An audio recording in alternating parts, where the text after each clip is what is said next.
সম্মানিত দর্শক মণ্ডলী, আপনারা যে যেখান থেকে আমাদের এই ক্লাসটি উপভোগ করতেছেন, আপনাদেরকে আমার ইউটিউব চ্যানেলের পক্ষ থেকে সাদর সম্ভাষণ। তো আশা করছি আপনারা যদি পুরো ক্লাসটি স্কিপ না করে দেখেন তাহলে অবশ্যই অনেক কিছু শিখবেন। তো আজকে যে বিষয়টা নিয়ে আমরা আলোচনা করব সেটা হচ্ছে আমাদের বাক্য তৈরির মৌলিক বিষয়, ঠিক আছে? তো আসুন কথা না বাড়িয়ে আমরা আলোচনায় চলে যাই। তো আমাকে বাক্য তৈরির ক্ষেত্রে আমাদের মাথায় রাখতে হবে যে প্রথমত যে অ্যাকশন জিনিসটা কি আর নন অ্যাকশন জিনিসটা কি। তাহলে অ্যাকশন হচ্ছে কি, যেসব ওয়ার্ড দ্বারা কোনো কিছু কাজ করা বোঝায় না। যেরকম আমরা যদি বলি চেয়ার, চেয়ার, টেবিল, রহিম, করিম, তার মানে কি এগুলো কি দ্বারা কি কোনো কাজ করা বোঝায়? এগুলো হচ্ছে নাম, এগুলো হচ্ছে কি নাম, তার মানে এগুলো হচ্ছে নন অ্যাকশন ওয়ার্ড। তারপর যদি বলা হয় যে he is good, good, bad, gentle, modest, punctual, তার মানে কি এগুলো দ্বারা গুণ বোঝায়। ইন্টেলিজেন্ট, এগুলো দ্বারা গুণ, তার মানে এগুলো হচ্ছে কি নন অ্যাকশন ওয়ার্ড। কথা বুঝছেন? তো আশা করি বুঝছেন। আর যে অ্যাকশন কোনগুলো, অ্যাকশন হচ্ছে কি প্লে, এই যে দেখতেছেন আপনারা, প্লে, স্লিপ, ইট, নো। প্লে মানে কি খেলা করা, তারপরে স্লিপ মানে কি ঘুমানো, নো মানে জানা, ইট মানে কি খাওয়া, কুক মানে রান্না করা, এগুলো হচ্ছে অ্যাকশন ওয়ার্ড, এগুলো হচ্ছে কি অ্যাকশন না। তো এখন দেখুন আমরা কখন আমাদের, আমি বিশ্বাস করি যে আমাদের গ্রাম অঞ্চলে, যারা গ্রাম অঞ্চলে পড়াশোনা করে তারা ম্যাক্সিমাম স্টুডেন্ট, বলা চলে 50%, মেবি 50% স্টুডেন্ট বোঝে না যে আমরা কখন আই এম গো বলবো আর কখন আই গো বলবো। এই জিনিসটা আমরা ক্লিয়ার না, যে আই এম গো বলবো না আই গো বলবো, ঠিক আছে? তো আসুন পুরো ভিডিওটা যদি স্কিপ না করে দেখেন তাহলে অনেক কিছু শিখতে পারবেন। তো যে কোনো সময় যদি আমরা দেখি যে আমার কাজ করা বোঝাচ্ছে, আমি যে সেন্টেন্সটা লিখবো এটা দ্বারা কোনো কাজ করে বোঝাচ্ছে, তার মানে ওখানে বি ভার্বের প্রয়োজন নাই, ঠিক আছে দাদা? কিন্তু যদি চলমান না হয়, যদি চলমান না হয়, যেরকমটা যদি বলি যে আমি খাই তাহলে কি বলবো? I eat. যদি বলি আমি দৌড়াই তাহলে আই রান। আমি খেলি তার মানে কি আই প্লে। যদি আমি ঘুমাই বলি তাহলে আই স্লিপ। তারপরে যদি আমি জানি বলি তাহলে হচ্ছে কি আই নো। বুঝছেন? এখন দেখেন যদি বলা হয় যে আমি একজন ছাত্র, তার মানে কি এটা দ্বারা কোনো কাজ করা বোঝাচ্ছে? এই বাক্যগুলো যেগুলো বললাম এগুলো দ্বারা কি কাজ করা বোঝাচ্ছে। কিন্তু যদি বলা হয় আমি একজন ছাত্র তাহলে কি বলি আমরা? I am a student, I am a student. হ্যাঁ, তারপরে যদি বলা হয় আমি একজন খেলোয়াড় তাহলে কি আই অ্যাম আ প্লেয়ার। তারপরে যদি বলা হয় আমি একজন ডক্টর তাহলে আই অ্যাম আ ডক্টর। যদি বলা হয় আমি একজন শিক্ষক, আই অ্যাম আ টিচার। ওকে, তারপরে দেখেন যদি আই না বলে বলা হয় সে একজন ছাত্র তাহলে হি ইজ আ স্টুডেন্ট। যদি বলা হয় সে একজন শিক্ষক তাহলে হি ইজ আ টিচার। যদি বলা হয় সে একজন ডক্টর তাহলে হি ইজ এ ডক্টর। তো আশা করি বুঝছেন। তার মানে কি এখানে স্টুডেন্ট, টিচার, ডক্টর এগুলো হচ্ছে নন অ্যাকশন ওয়ার্ড। এই জন্য কি করে দিতে হবে? সাবজেক্ট বসার পরে এখানে কোনো ভার্ব বসার কোনো প্রয়োজন নাই, সেখানে মাঝখানে অবশ্যই একটা বি ভার্ব নিয়ে আসতে হবে। কি verb?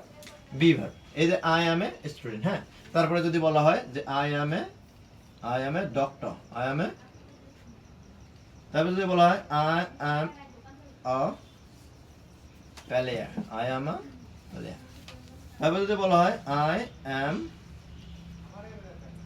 A teacher, I am a teacher. হ্যাঁ, তারপরে দেখেন তার মানে কি এই কয়েকটা যে সেন্টেন্স দেখলাম আমরা, তাহলে এই কয়েকটা সেন্টেন্সে কি আছে? এগুলা হচ্ছে নন অ্যাকশন ওয়ার্ড। তার মানে সাবজেক্ট লিখতে হবে, তারপরে একটা বিভাগ, তারপরে বিভাগ, তারপরে হচ্ছে নন অ্যাকশন ওয়ার্ড, ঠিক আছে? আর যদি এখানে বলা হয় যে I am in the road, I am in the road, তার মানে কি ইন দ্য রোড, তার মানে এই রাস্তা, আমি আর রাস্তায়, আমি রাস্তায়, তার মানে আমি রাস্তায়, এটা কি কোনো কাজ করা বোঝাচ্ছে? এটা নন অ্যাকশন। এখন যদি বলা হয় যে আমি হসপিটালে, I am in the hospital, I am in the hospital, I am in the hospital. এখন যদি বলা হয় আমি গ্রামে তাহলে I am in the village, I am in the village. যদি বলা হয় যে আমি মন্দিরে তাহলে I am in the temple. যদি বলা হয় আমি আমার কক্ষে তাহলে I am in the room. তো আশা করি বুঝছেন। তারপরে যদি নেক্সট উদাহরণে আসি যে I am honest, I am, তার মানে কি আমি সৎ, তাহলে এটা দ্বারা কি কোনো কাজ করা বোঝাচ্ছে? কাজ করা বোঝাচ্ছে। তার মানে কি হবে? I am honest, I am honest. তারপরে যদি বলা হয় যে আমি ভদ্র তাহলে আই অ্যাম জেন্টেল। যদি বলা হয় যে আমি বিনয়ী তাহলে I am modest, I am modest. তারপরে যদি আমি ভালো, I am good, I am good. তো আশা করি বুঝছেন। হ্যাঁ, তারপরে যদি বলা হয় যে আমি যাই তার মানে এটা কি বোঝাচ্ছে? আমি কাজ করা বোঝাচ্ছে, আমার কাজ করা বোঝাচ্ছে। আর এখানে যদি আর পরিবর্তে যদি বলা হয় যে সে ভদ্র, তাহলে হি ইজ হবে, কারণ হির সাথে কি বিভার হয়? ইজ হয়, ঠিক আছে। আর যদি বলা হয় সে ভদ্র ছিল, তাহলে হি ওয়াজ হবে, কারণ ওয়াজ আর ওয়ার হচ্ছে কি প্লুরাল। আর যদি বলা হয় তারা ভদ্র, তাহলে দে আর জেন্টাল। যদি তারা ভালো, তাহলে দে আর গুড। যদি আমরা ভালো, তাহলে উই আর গুড। তুমি ভালো, তাহলে ইউ আর গুড। তো আশা করি বুঝছেন, হ্যাঁ। আর যদি বলা হয় তুমি যাও, তাহলে ইউ গো। যদি আমরা যাই, তাহলে উই গো। এখানে কোনো অ্যাম আনা যাবে না।